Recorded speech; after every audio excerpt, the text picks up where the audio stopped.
Así es. Bueno, buenas tardes. Hoy es viernes 3 de julio. Como siempre, tenemos un grupo muy puntual que espera, como nosotros, nuestro café virtual.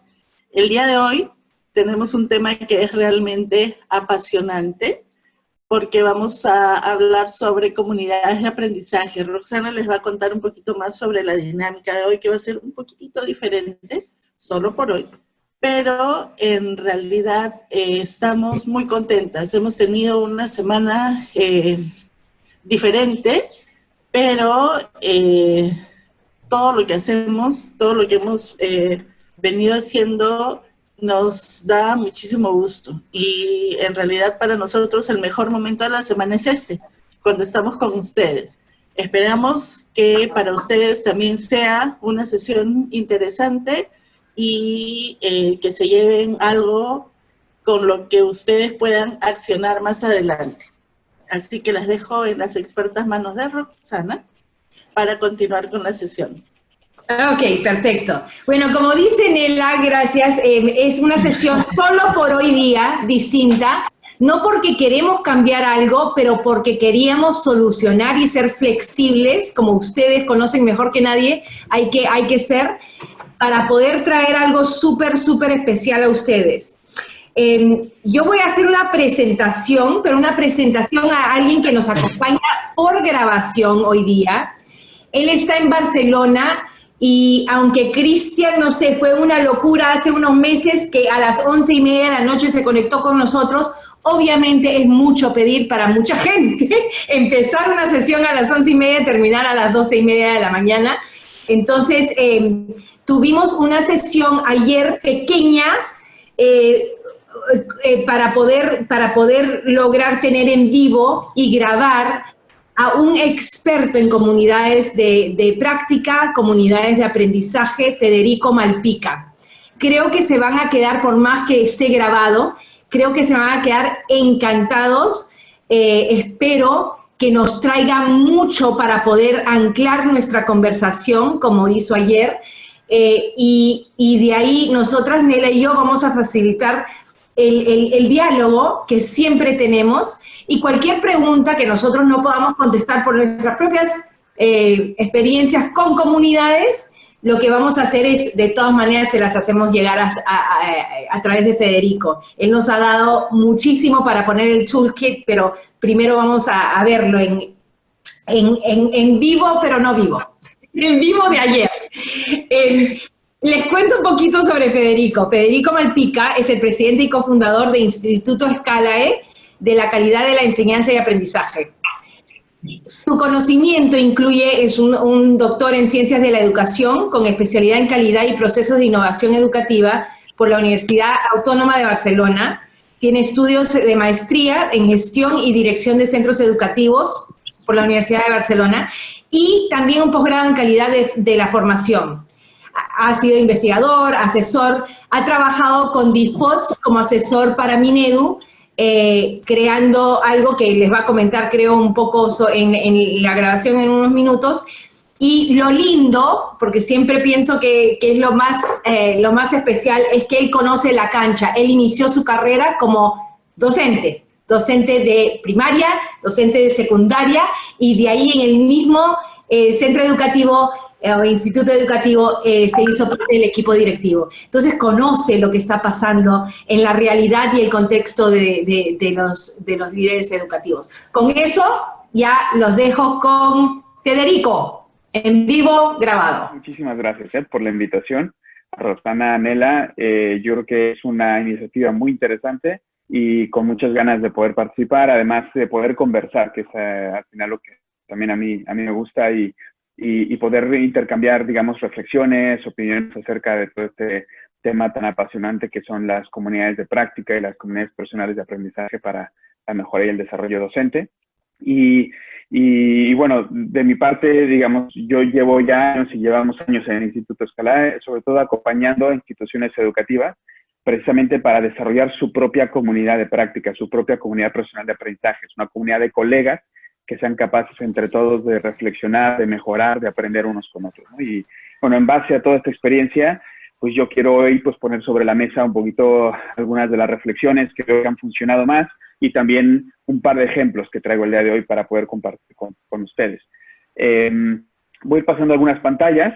La primera cuestión que quisiera yo, poner sobre la mesa es esta frase de un pedagogo que me pareció muy interesante la primera vez que la vi. Dice, si enseñamos a los de hoy como enseñamos ayer, les estamos dando el mañana. Y cuando la vi pensé que era de algún pedagogo de estos modernos, ¿no? Que con las nuevas tecnologías, pues es que si no las usamos y seguimos siendo analógicos, no vamos a poder enseñar a nuestros alumnos de hoy. Pero en realidad, esto lo dijo John Dewey, pues hace un siglo más o menos, ¿no? Y entonces, que vivió entre 1851 y 1952. ¿Y por qué es interesante la frase? Porque no es la moda ahora la innovación o la mejora, ¿no?, de la práctica educativa porque hay las nuevas tecnologías y nos tenemos que mover, sino que yo entiendo y yo creo que en nuestra profesión deberíamos de entender que es una cuestión intrínseca a nuestra labor como educadores. O sea, todos y todas las que nos dedicamos a la educación tenemos la responsabilidad y la obligación de mejorar, de innovar, de repensar lo que hacemos para poder seguir dando respuesta a lo que necesitan nuestros estudiantes, ¿no? Y bueno, pues tomando en cuenta esto, digamos, de base, ¿qué podemos hacer para mejorar y cómo es la manera más, sostenible de mejora, ¿no? Y realmente ofrezca resultados. O sea, básicamente cuando hablamos de innovación para la transformación, a mí me gustaría utilizar este término, ¿no? Innovación para la transformación significa que no solamente cambiemos alguna cosita dentro del centro, algún pequeño programa, alguna pequeña formación, sino que seamos capaces realmente de darle la vuelta a la silla como está aquí, o sea, realmente de cambiarle la naturaleza a nuestro sistema escuela, digamos, ¿no? Pensando en lo que son la teoría de sistemas complejos, una escuela es un sistema complejo. Si realmente solamente implementamos alguna pequeña cosa dentro del colegio, pues los sistemas complejos tienden a absorber los pequeños cambios para seguir igual y por tanto poca cosa cambiaremos. Eso pasa cuando un docente se va a hacer una formación muy interesante, luego el equipo directivo lo apoya, el centro lo apoya a la institución para que pueda hacer la formación, se supone que luego volverá y le explicará a sus colegas lo que ha visto en esa formación y al final todos haremos lo mismo. Normalmente lo primero pasa, pero lo segundo no. Y esto sucede muchas veces. O alguien comienza un programa muy interesante o se comienza a trabajar alguna metodología muy interesante en la escuela y después de unos años preguntas por esa metodología y ya nadie se acuerda. Y esto nos ha pasado mucho en educación. ¿Por qué pasa esto? Pasa porque si no somos capaces de empujar la silla con suficiente energía durante suficiente tiempo y quitamos la atención y quitamos el esfuerzo, la silla vuelve a su posición original. Si queremos realmente darle la vuelta a la silla, necesitamos empujar suficiente, digamos. ¿Y qué significa suficiente? Diríamos, con suficiente caudal, o sea, tocar diferentes puntos del sistema al mismo tiempo y con suficiente persistencia, o sea, durante tiempo que nos ayude hasta que realmente eso se consolide dentro de la cultura, digamos, de la propia institución educativa. ¿Qué tenemos que tocar para una buena intervención educativa? Si queremos realmente hablar de innovación como transformación, o sea, que coja una forma diferente de la que tenía, ¿no? Que eso es transformar, ¿no? Que sea una forma diferente.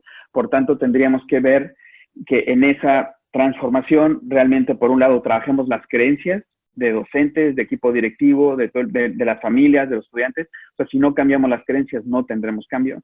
Obviamente, las variables técnico-pedagógicas en el centro y además siempre, digamos, con referencia en un perfil, ¿no?, de egreso o en unas finalidades educativas que pretendamos. Pero luego también tenemos que trabajar la cultura interna, porque son muy poderosas para lo bueno y para lo malo. Tenemos que trabajar el liderazgo también, sobre todo aquel que permite el cambio. Si queremos todo muy ordenado como equipo directivo, poco dejaremos espacios para la mejora y la innovación.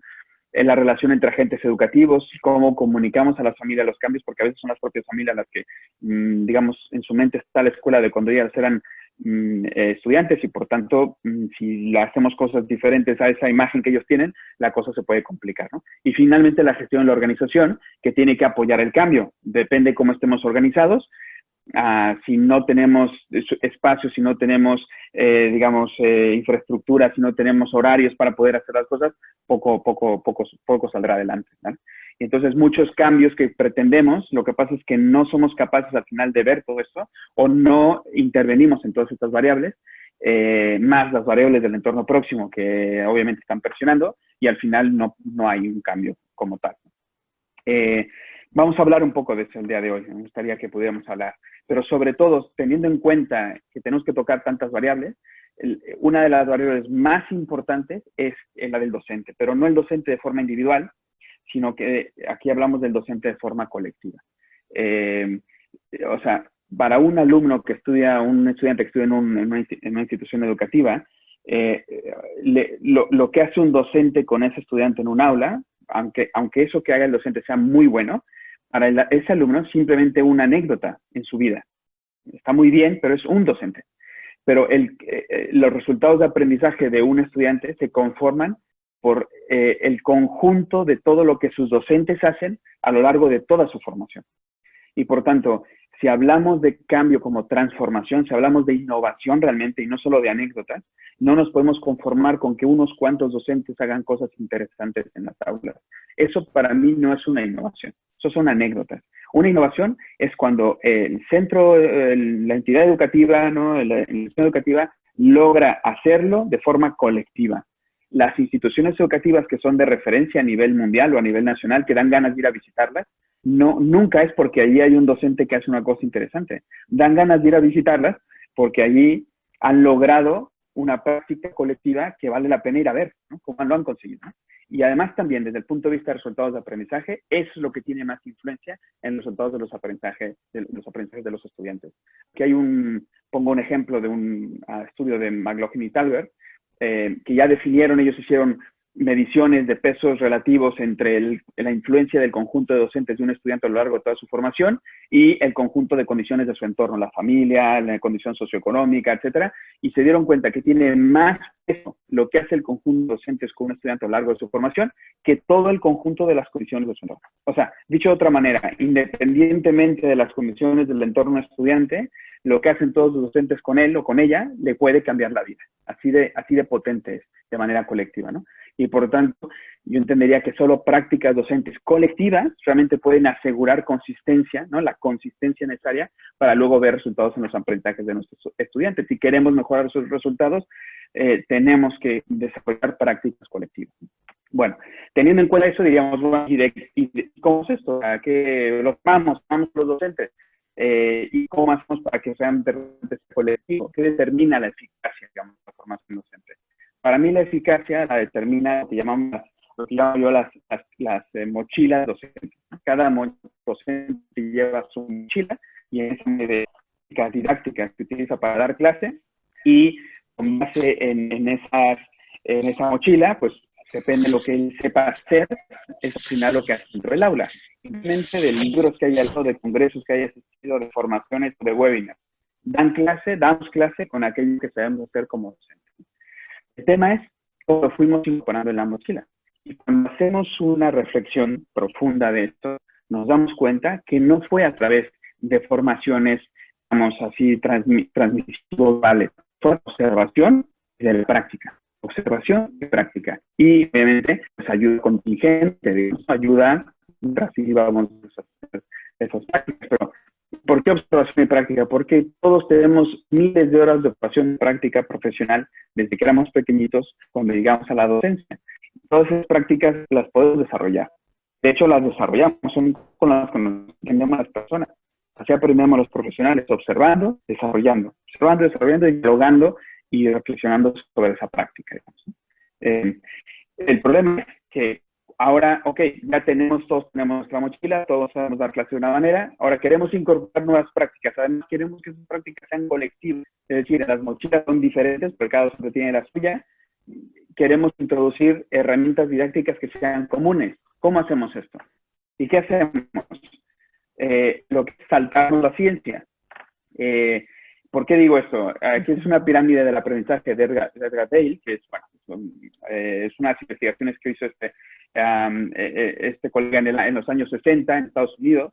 Bueno, él no hizo la pirámide, él hizo las investigaciones de la pirámide posteriormente, pero al final lo que era el índice de retención, O sea, cuánto retenía una persona, un adulto, después de una formación. Y entonces, bueno, después de una conferencia se dio cuenta que más o menos uno retiene pues un 5%, de una lectura un 10%, audiovisuales un 20%, demostraciones, o sea, pero aquí ya el que ofrece la formación tiene que hacer demostraciones un 30%. Si hay grupos de discusión, pero cuidado, aquí ya los participantes tienen que estar activos, pues ya un 50%, si además puede haber prácticas durante la formación, un 75%, y si además se pueden enseñar unos con otros, un 80% más, ¿vale? Bueno, no sé si, seguramente no son tan exactas, pero más o menos son los rangos, ¿no? ¿Qué pasa? Queremos formar a los docentes, habilitamos una formación que normalmente en esta pirámide, más o menos, hasta donde ustedes creen que llegue, más o menos. Nosotros lo que hemos visto en la investigación que hemos hecho es que básicamente va por aquí. Es decir, la formación docente tradicional es una serie de conferencias, lecturas, audiovisuales y demostraciones. Básicamente es esto. Y por tanto, estas formaciones, yo no digo que estén mal, está bien, el problema es que no llegan a la base de la pirámide. Y aquí el drama es que la verdadera transferencia a la práctica profesional, la transferencia colectiva a la práctica profesional, está en la base de la pirámide, no en la cúspide de la pirámide. Entonces, estas formaciones están muy bien, pero el formador ya se va.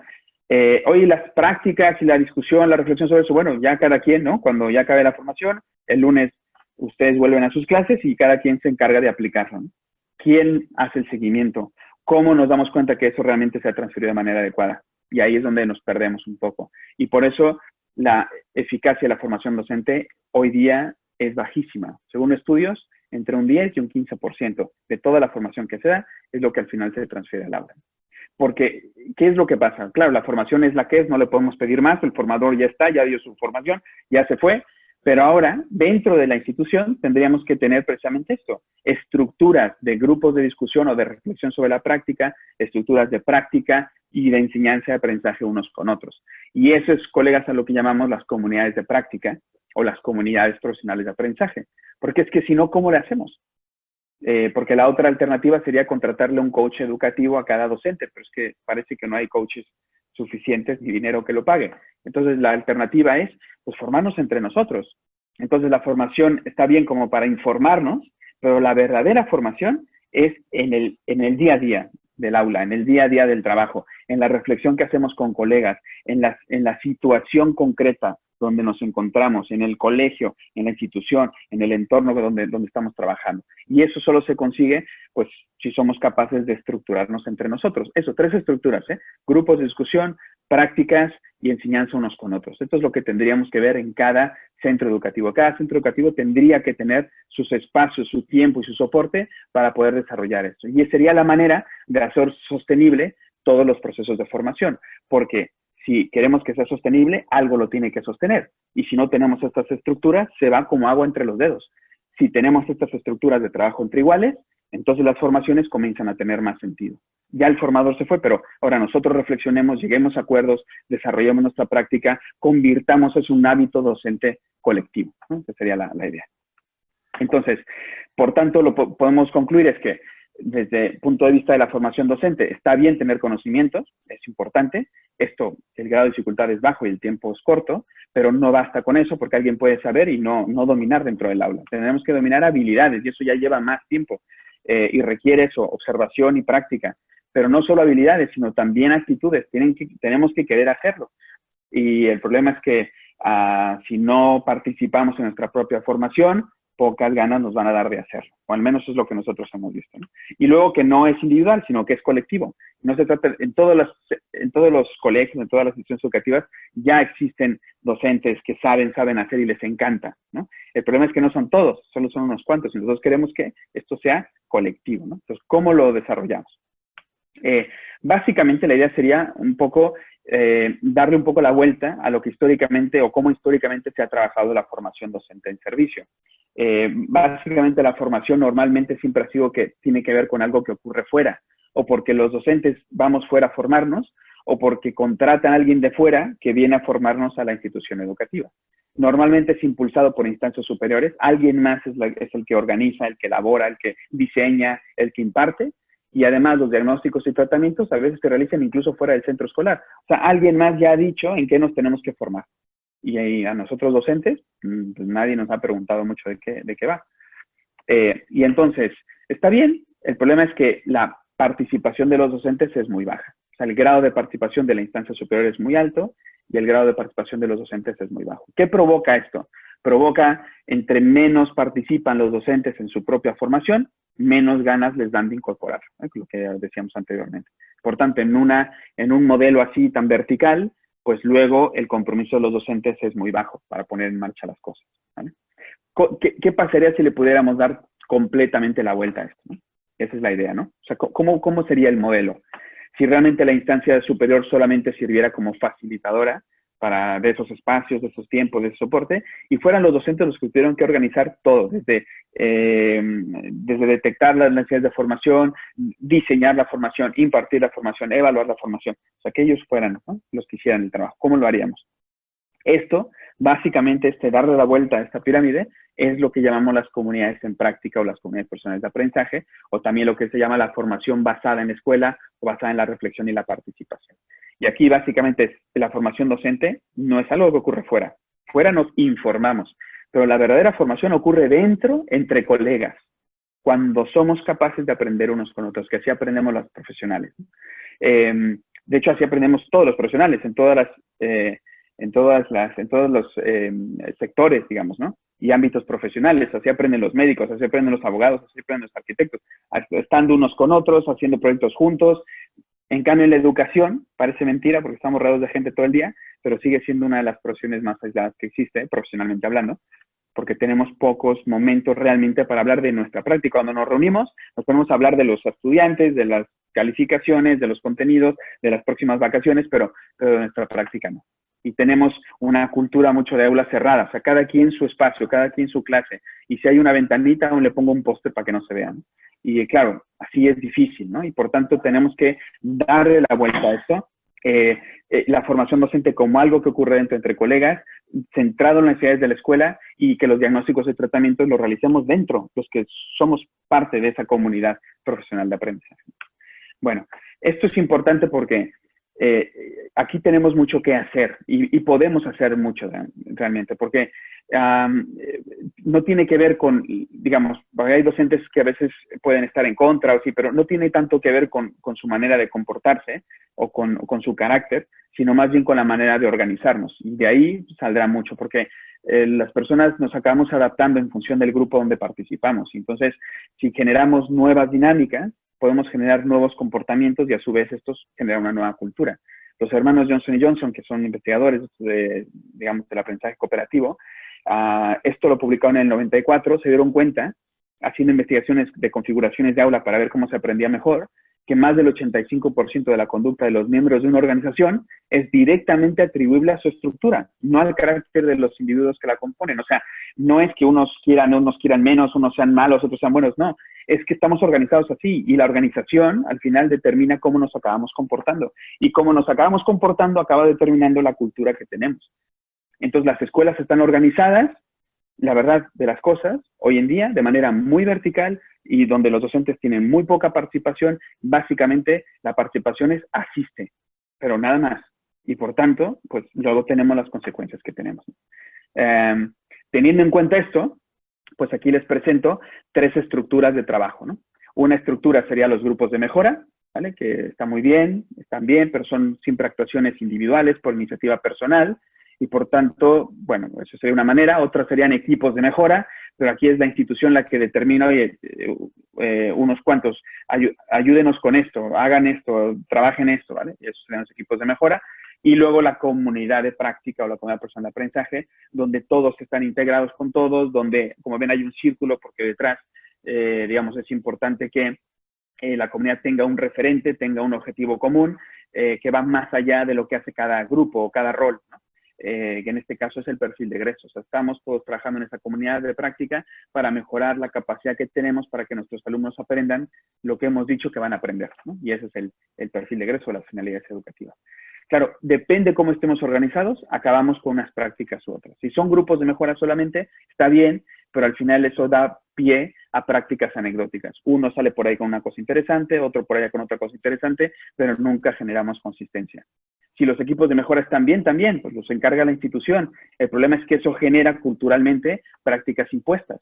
a ver qué dice el jefe, a ver qué nos viene el director esta vez, a ver qué dice este otro. Y al final los docentes son meros aplicadores de recetas que siempre vienen de fuera. Y eso tiene poca sostenibilidad, ¿no? La comunidad de práctica, lo bueno que tiene es que genera otro tipo de cultura, porque genera otro tipo de prácticas y otro tipo de competencias más reflexivas, más colaborativas, y los profesionales se vuelven más estratégicos, y entonces genera prácticas más fundamentadas y sostenibles. Fundamentadas porque todo mundo entiende por qué hacemos lo que hacemos en el aula. Eso es muy importante para la sostenibilidad, y también que lo hacemos entre todos, llegamos a acuerdos y generamos a los docentes, y eso obviamente lo hace sostenible en el tiempo.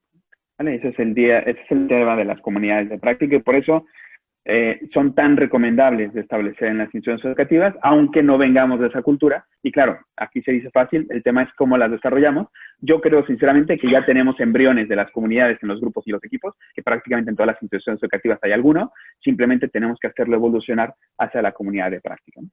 Y bueno, por último les traigo aquí un par de ejemplos sobre los modelos de desarrollo docente basado en comunidades profesionales de aprendizaje o comunidades de práctica. Uno es, y me permito poner este ejemplo porque es precisamente del Perú. Llevamos más de 4 años asesorando al Ministerio de Educación, a la DIFOT, que es la Dirección de Formación Continua de Docentes en Servicio, para ayudarles a desarrollar comunidades profesionales de aprendizaje como una estrategia formativa de docentes en servicio a nivel nacional. Obviamente comenzamos con un piloto en Lima y luego ahora se ha ido desarrollando y ahora está en varias regiones del país esta estrategia. Y entonces básicamente lo que quería la DIFOT básicamente es, bueno, vamos a desarrollar un tipo de formación diferente porque necesitamos un tipo de profesional diferente. Y entonces, ¿qué se plantearon? O sea, querían pasar, o sea, tenían diagnosticado, ¿no? Que digamos, estaban en una situación más de práctica individual, de práctica estandarizada, de formación docente basada en contenidos, en, digamos, catálogos que enviaban a los centros, ¿no? Y masivos, ¿no? Y lo que querían realmente, y esto daba pie, pues, un docente aplicador mecánico de un modelo transmisivo verbal, lo que decíamos, ¿no? Pero ellos querían ahora un docente estratégico, o quieren ahora un docente estratégico para un modelo de enfoque por competencias, que es realmente el Currículo Nacional del Perú. Y por tanto, este tipo de formación no nos lleva al otro lado.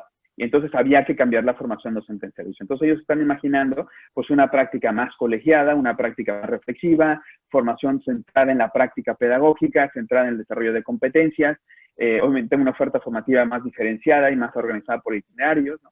Y bueno, pues al final esto suena mucho a una comunidad de práctica.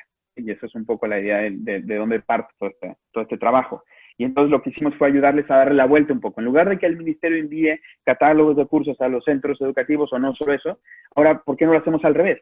Que sea el centro y que sea la institución educativa, sus directores y docentes quienes sean capaces de diagnosticarse, desarrollar una serie de planes de mejora pedagógica que suban al ministerio y el ministerio baje recursos en función de lo que cada institución realmente necesita, ¿no? Y es lo que llamamos el ciclo, o lo que llaman en el Ministerio de Educación el ciclo de formación interna, que es lo que dicen aquí ellos, esto es de ellos, es una estrategia formativa que aporta a la mejora continua de la práctica pedagógica del colectivo docente, de la institución educativa, convirtiendo en una comunidad profesional de aprendizaje y de esta manera incidir positivamente en los aprendizajes de los estudiantes. Y entonces, ¿cómo va? O sea, básicamente las fases son estas. Lo digo porque también es algo muy concreto, que luego también ustedes podrían aplicar en su institución educativa. Estas fases que voy a definir aquí es básicamente el modelo de trabajo que tenemos nosotros y que hemos aplicado en un sinfín de instituciones educativas públicas, privadas, desde inicial hasta la universidad, en 11 países, y funciona. Y de hecho funciona también en el ámbito público, como vemos aquí. Hay una parte de sensibilización hacia el ciclo de formación interna, hay que preparar bien a los líderes pedagógicos, hay que preparar bien a la institución. Por ejemplo, aquí hay una formación para coordinadores pedagógicos y para directores que se hace. Luego también hay una apropiación del perfil de egreso, es muy importante, nuestro referente para poder tener comunidad. Recuerden, necesitamos un referente claro, que no sea ninguna metodología, sino es el aprendizaje que queremos conseguir, ¿no? Y luego viene la identificación de necesidades formativas por parte de ellos. Entonces, tienen un cuestionario de diagnóstico de la práctica docente en función del marco del buen desempeño docente, de las diferentes competencias, se diagnostican, obviamente de unas que están priorizadas, y aparece un diagnóstico hecho por los propios docentes, es un autodiagnóstico de la práctica docente, donde cada docente responde sobre qué es lo que hace en el aula, luego lo reúnen y tienen una información, pues muy, específica y además también cerca de la realidad de lo que ocurre dentro del aula. De hecho, el autodiagnóstico es anónimo y además no le pide al docente que juzgue su práctica del 1 al 10, tú qué tanto haces esto, sino le pide que describa su práctica. ¿Tú qué haces en el aula? Bueno, en primera persona, ¿yo qué hago en el aula? Ya, no si es bueno, si es malo, del 1 al 10, sino ¿yo qué hago? Y luego todo esto se reúne y vemos qué tantas prácticas comunes tenemos y qué tan alineadas están con el perfil de egreso. Y finalmente, a partir de aquí, se toman decisiones. Se diseñan planes de mejora pedagógica dentro de la institución luego lo sube a la UG, a la DRE y al Ministerio de Educación, y entonces ese plan además no es un plan solo para el sino es un plan a corto, a medio y a largo plazo. Y con ese plan, entonces ahora sí, vamos a alocar recursos en cada institución en función de sus propias necesidades. Y entonces ahí es donde comienza a funcionar la comunidad personal de aprendizaje también. O sea, la primera parte es más de conformación de la comunidad, pero luego empieza a operar y básicamente opera a partir de lo que llamamos las pautas de trabajo común, que son documentos donde los docentes, no los equipos directivos, no desde fuera, sino los propios docentes se ponen de acuerdo, generan acuerdos metodológicos colectivos sobre cómo van a trabajar algún aspecto concreto de esas competencias del marco del buen desempeño docente en el aula. Y llegan a esos acuerdos colectivos y los pocha, y cuando los ponen en marcha hay un trabajo reflexivo, sesiones clínicas, sesiones de práctica reflexiva, observación entre iguales también, y son estas estructuras que se fomentan para que la comunidad trabaje, opere y tenga su espacio, su tiempo, su soporte para que realmente pueda operar, ¿no? Y bueno, ahí agregamos también formación. Por ejemplo, aquí es donde entra la formación que tiene el Ministerio también, que tiene la IFOT, acciones formativas, programas, también formación online, que de alguna manera refuerza bajo de la propia comunidad de práctica que está desarrollando esos acuerdos, tanto en la parte de diseño como en la parte de implementación de los acuerdos. Para diseñar, Federico, obviamente no se junta todo el cuerpo. Perdón que te interrumpa, solamente para ver si en unos 2 minutos podríamos hacer la transición a la conversación, ¿sí? ¿Te parece? Sí. Gracias, 3 disculpa. Minutos. 3, sí. Ok. Negociamos, Okay. ya, 3. Muy bien. Y entonces, realmente esta es la parte de operación, digamos, de la propia comunidad.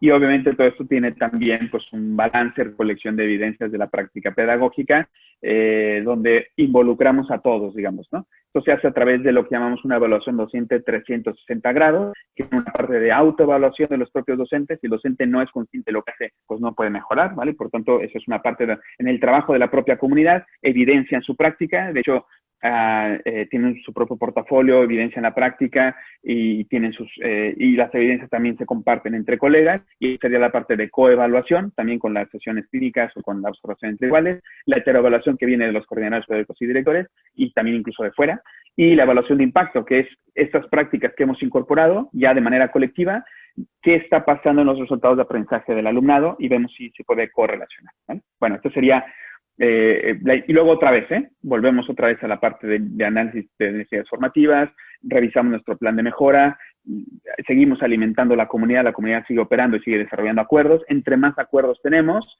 que convirtamos, digamos, en hábitos docentes colectivos, pues más herramientas vamos incorporando en la mochila de manera colectiva, y eso nos da mucha consistencia, cada vez más consistencia en el proceso de enseñanza-aprendizaje, y obviamente eso se nota en los resultados de aprendizaje del alumnado, ¿vale? Y básicamente este es el ciclo de formación interna.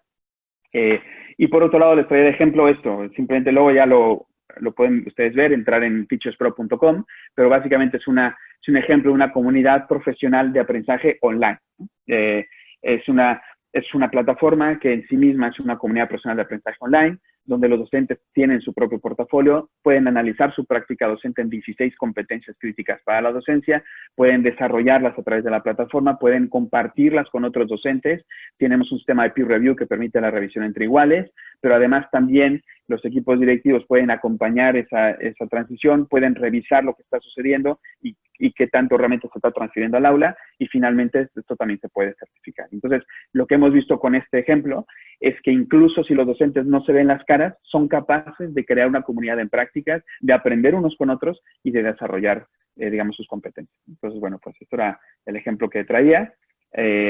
Y bueno, pues ahora, bueno, aquí están las competencias que hicimos de Teachers Pro, luego esto se los enviaré para que lo tengan, y cómo trabaja Teachers Pro, pues trabaja a través del desarrollo de competencias, ¿no? Conocimientos factuales y conceptuales a partir de casos prácticos y de simulaciones, pero lo más importante es la transferencia a la práctica, donde el docente tiene que ir a su clase, practicar, recoger evidencia, subirlo a la plataforma y publicarlo. Y entonces cuando viene el peer review y la revisión entre iguales y al final la certificación, ¿vale? Muy bien, pues muchas gracias. Y ahora sí. Como ven que dice Edgar Dale que solo nos acordamos del 5% de una conferencia, entonces te voy a decir esto al final porque así si nos queda, ya me doy por servido. Y es lo siguiente, digamos, como conclusión. Yo creo que el siglo XXI, estoy seguro que va a ser el siglo, o está siendo y será, el siglo en el que la profesión docente va a avanzar tanto como avanzó la profesión de los médicos en el siglo XX. O sea, ¿a qué me refiero? Hace un siglo, más de un siglo, la profesión de los médicos se ejercía de una manera que no tiene nada que ver con lo que pasa ahora. Fíjense, ahí hay una imagen es una serie de televisión que se llama Technique, que es de un hospital de Nueva York del 1900, y fíjense cómo están operando ahí a un paciente sin guantes, la gente fuma en el quirófano, se les muere un paciente en cada capítulo, o sea, digo, así era la medicina a principios del siglo XX, ¿no? ¿Y qué pasa? Que un siglo después, esto es una imagen de hace un año del Hospital Clínic en Barcelona, que está ocupando ya tecnología 5G, donde han sido capaces, en el quirófano Optimus se llama, han sido capaces de hacer una operación totalmente a distancia, con médicos a distancia, una operación quirúrgica, ¿no? Entonces, fíjense lo que ha avanzado la medicina en un siglo, ¿no?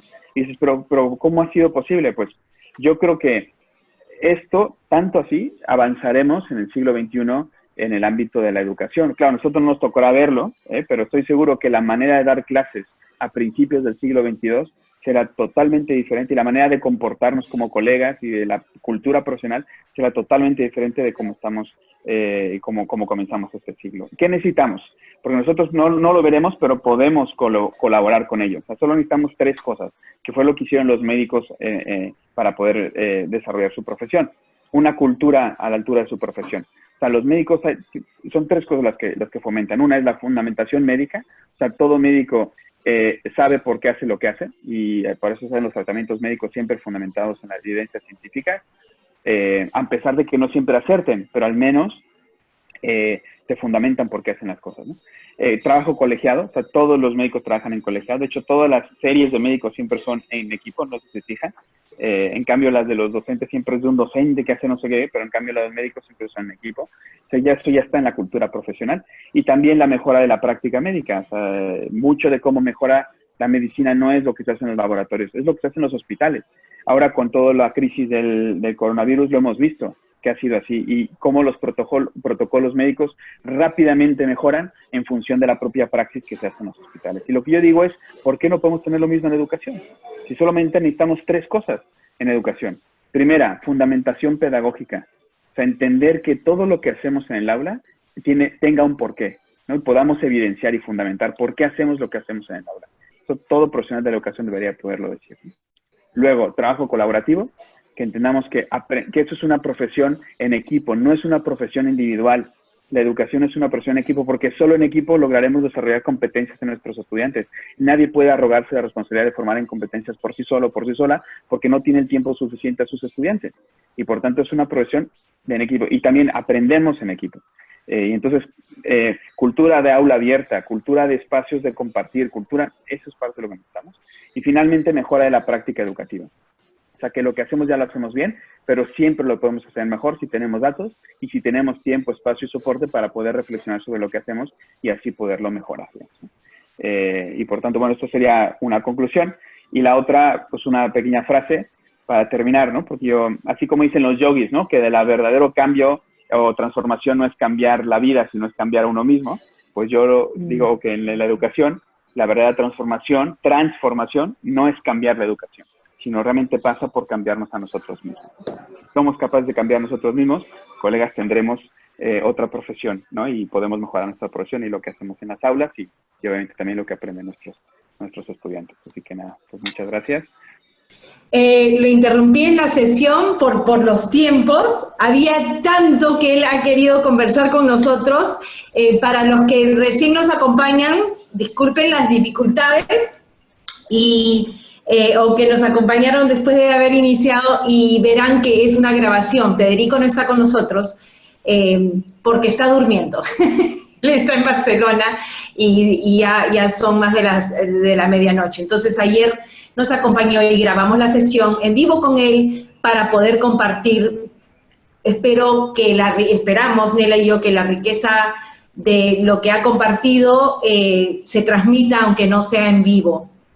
Igual queremos tener ese diálogo y esa reflexión, conociendo que verdaderamente el conocimiento lo tienen ustedes colectivamente y nos encantaría poder, a Nela y a mí, facilitar esa reflexión y la conversa. Así es que esperamos, si sus preguntas, si tienen algunas, si no levanten la mano, podemos conversar. Federico habla mucho de pedagogía, pero para mí, en lo personal, mencionó dos cosas que me impactaron.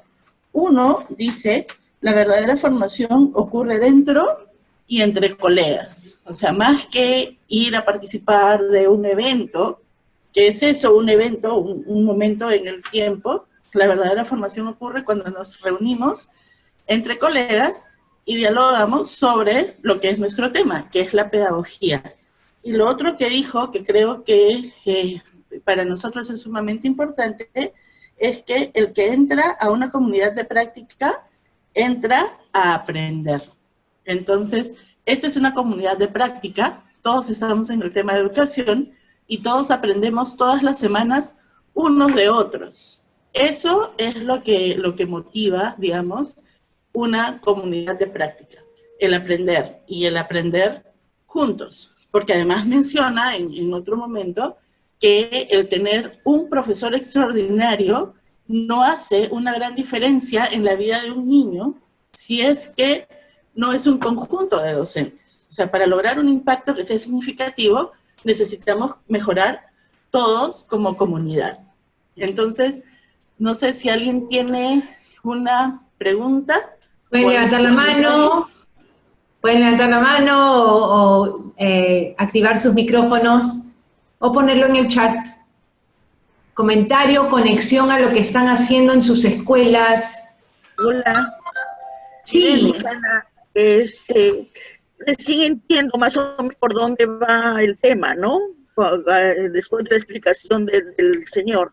Yo pienso que eso sí se da en Piura, te hablo de Piura, de La Unión, que es un distrito de Piura. Nosotros sí tenemos los famosos GIAs, que son los grupos de interaprendizaje. En el caso mío, somos solo 2 maestras, compartimos, pero ¿qué hacemos nosotros? El GIA ya involucra a más escuelas. Tenemos más o menos la misma realidad, aunque definitivamente la realidad de cada escuela es muy diferente a pesar de que estemos a 2 cuadras o a 5 cuadras. Pero tratamos en lo posible de lo que nosotros compartimos en el grupo, en el GIA, que lo forman la UGEL, es la encargada de eso, ¿no?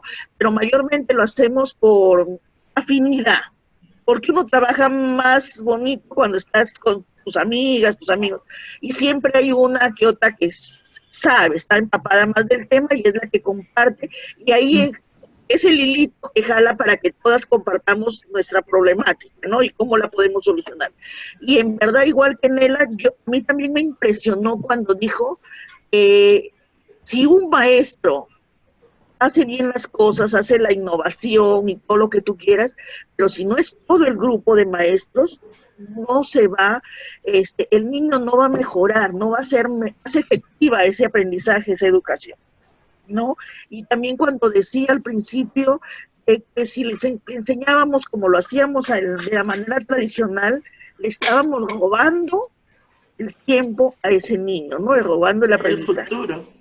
El futuro de ese niño. Qué fuerte. Y pienso que sí se da los GIAs. Quizás no están tan sistematizados, porque por ejemplo en el GIA que yo estaba hasta el año pasado, nos pedían en la UGEL, que presenten el acta, que hicieron, que no sé cuánto. Muchas veces las maestras no nos gusta estar firmando y haciendo actas, que no sé cuánto, sino más es el intercambio, por ejemplo, como lo tenemos ahora con ustedes, ¿no? Entonces, al menos ese es el aporte.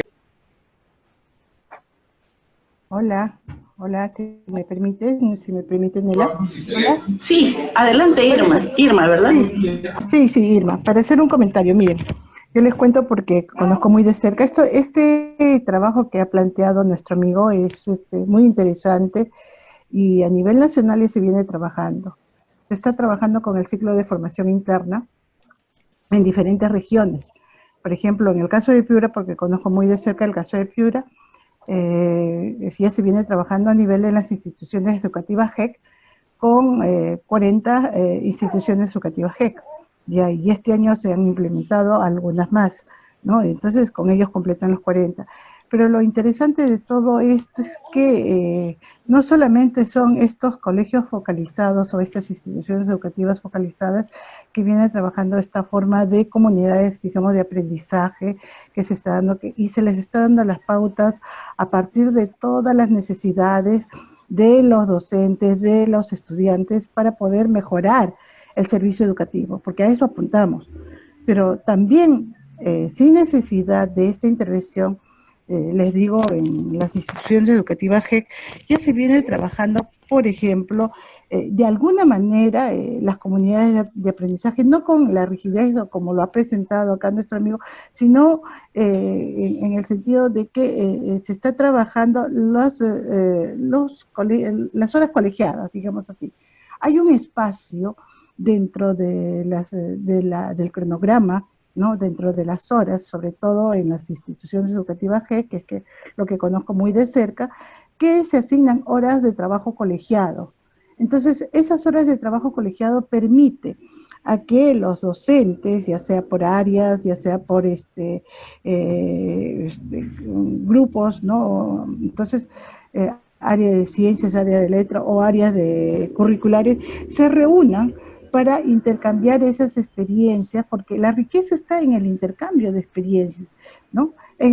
No necesariamente en qué es lo que yo hago o cómo hablar sobre todo cuánto conoces o hacer una exposición, sino lo que yo he observado es en ese intercambio de experiencias y sobre todo ahorita que se está aplicando la estrategia Aprendo en Casa, cómo ellos a partir de donde no ha habido nada, para poder empezar a trabajar de manera remota y se ha ido construyendo aprendizaje, se ha ido construyendo de repente buscando estrategias de cómo yo llego al estudiante, y en ese compartir es donde ha habido esas riquezas de aprendizaje y donde los docentes han empezado a fortalecer sus capacidades.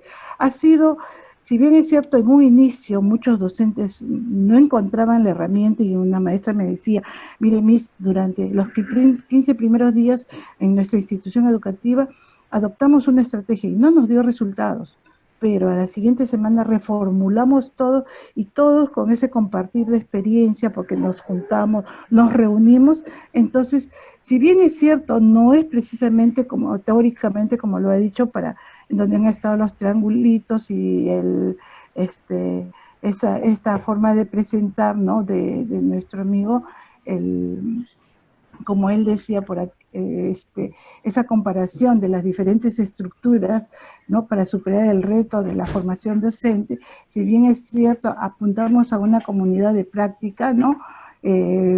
Sostenible, no llegamos todavía a ello, pero dentro de todo este proceso se está trabajando ya con miras a hacer a mejorar la práctica pedagógica, ¿no?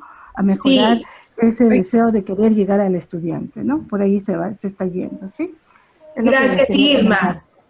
Gracias, Irma. Verdaderamente 100% de acuerdo y creo que tocas varios puntos que son bien importantes. Uno, hay que celebrar donde estamos, aunque sepamos que podemos mejorarlo, que estamos trabajándolo o que tenemos algo semi-construido o que podemos fortalecer. Nos da también la fuerza, o sea, hay que celebrar lo que sí hemos logrado y creo que es un punto importantísimo. El otro, lo que tú dices sobre el compartir el aprendizaje, ¿no? Con pares. Nela y yo lo hemos hablado muchísimo porque esta comunidad de nuestro corazón a los líderes educativos, verdaderamente es una receta de 3 cosas. Es una estructura, porque uno puede unir a personas y puedes, como director o líder educativo, gestionar que la gente se reúna. Y podría ser una conversa fantástica y linda, pero necesita una estructura para llegar a profundizar al aprendizaje enfocado, ¿no?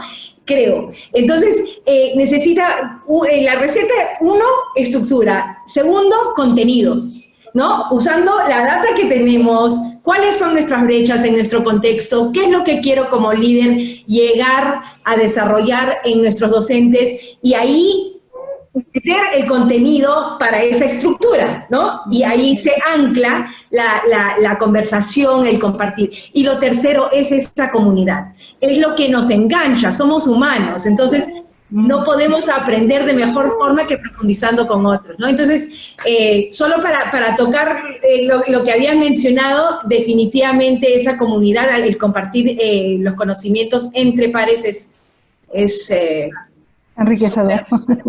Sí, muy lindo, sí. Doris. Sí. Bueno, si me permiten. Interesante todos los planteamientos que ha formulado Federico, realmente el camino que tenemos para construir justamente comunidades inteligentes, ¿no? Organizaciones inteligentes, que es de donde parte toda esta mirada de comunidades de práctica. También tiene que ver con lo que dice, ¿no? El cambio de creencias.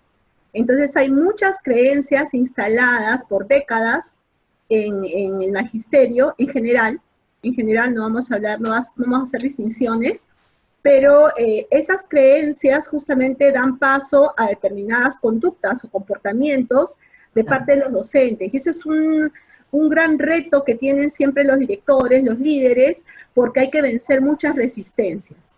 Entonces, en ese ida y vuelta de trabajar, tratando de vencer resistencias, es donde a veces estas buenas prácticas comienzan a diluirse, porque la buena práctica viene a veces vertical, viene del ministerio que dice tienen que hacer sus guías, tienen que organizarse en redes, pero también todo a veces suele ser muy estructurado y suele ser no dejar un espacio de autonomía a veces. Claro. Y entonces el ministerio determina mucho, a mi entender y según mi percepción, es demasiado parametrado con respecto a las posibilidades reales que pueden tener los docentes y los directores.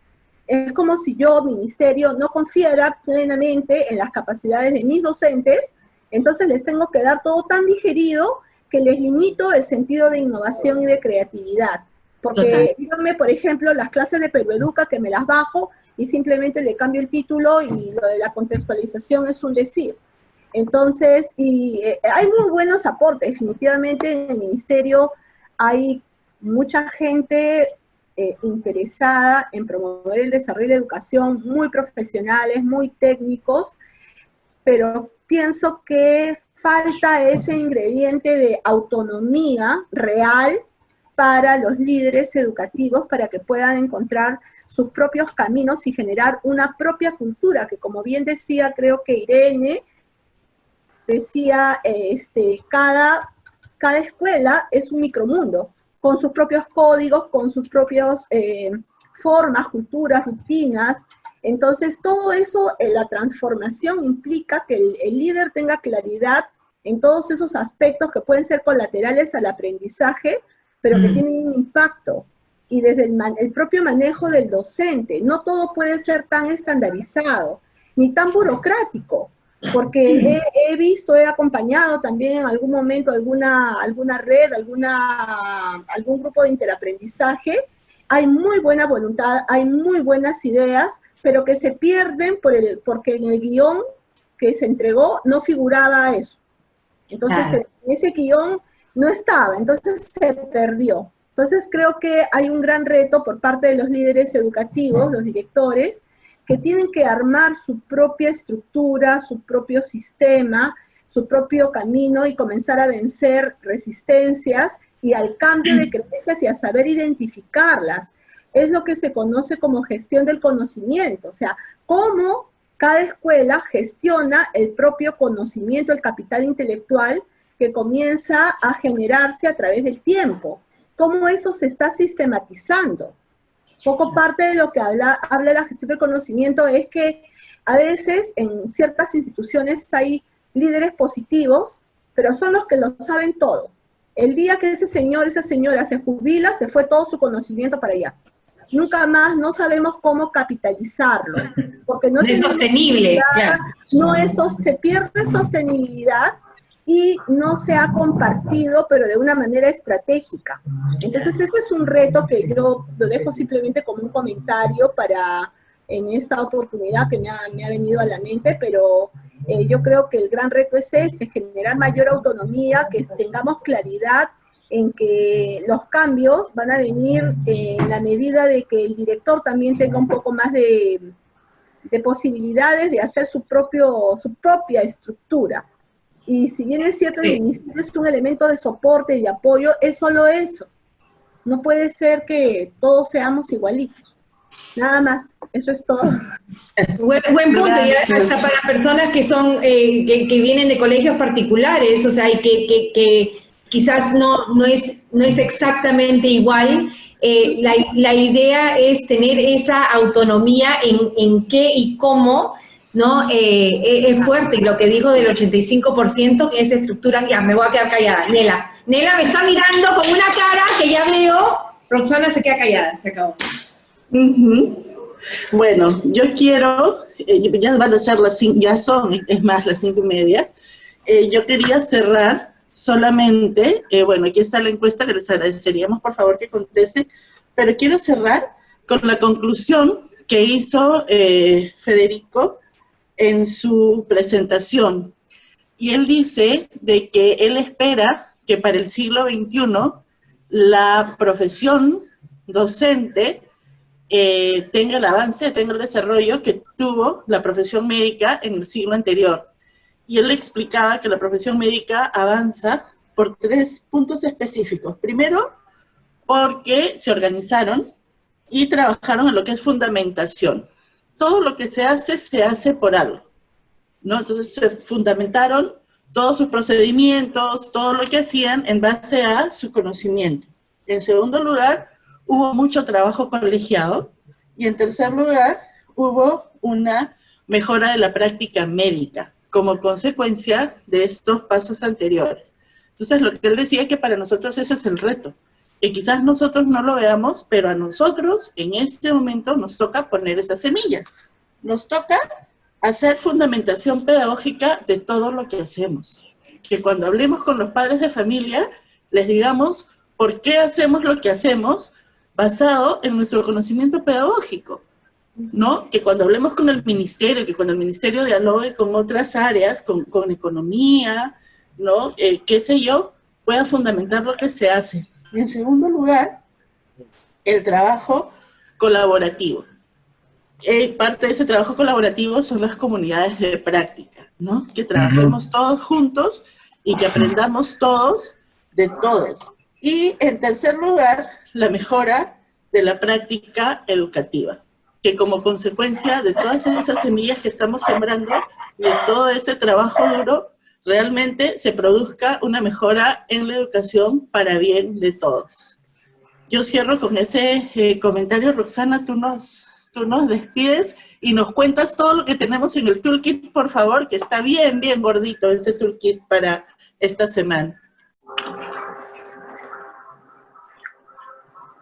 Cerré la encuesta gracias a los que respondieron y definitivamente seguiremos con este tema profundizando. Esperemos que el toolkit sea de ayuda. Pueden acceder a él el lunes o quizás antes, pero el lunes por la página web evolutionperu.com.p. Si no la han visitado, y pueden ver los toolkits de semanas anteriores con los enlaces a grabaciones también. Tendremos la reflexión cortita, de 4 minutos, de Federico, que menciona Nela, En el toolkit tenemos materiales que nos ha dado él, 4 distintos materiales, incluyendo la presentación de hoy, que han visto, y tendremos una entrevista espectacular. No sé si conocen Comunidades de Aprendizaje de Natura. Tuvimos una grabación, una entrevista con Paola de Comunidades de Aprendizaje. Esperamos que Roberto Barriento, bueno, no debería llegar a eso, pero estamos mirando hacia el futuro para que estén con nosotros en una sesión. Pero hay una linda entrevista ella habla de experiencias concretas y aterrizadas de lo que están haciendo, algo bien específico debajo del paraguas mucho más amplio de comunidades de aprendizaje profesionales o comunidades de práctica. Ha sido un placer tenerlo. Agradecemos de corazón la paciencia con los problemas tecnológicos y verdaderamente la flexibilidad en hacer esta estructura, este formato distinto de hoy. Regresamos ¡Feliz Día del Maestro! ¡Feliz Día del Maestro! Feliz día a todos y un lindo fin de semana. Gracias. Así es, nos vemos el próximo día. Buen día, buen fin de semana. Lindo fin, Irene, por ahí. Gracias. Chao. Desde Piura. Desde Piura. Chao. Feliz día del maestro, lunes. Feliz día del maestro. Chao, Arnaldo. A ver, ¿quién más está? Trae a Sofía. Ay, Sofía viene levantando la mano. Cualquier cosita nos avisas por correo y podemos contestarlo o mandárselo a Federico. Gracias. Gracias tenerlos a todos.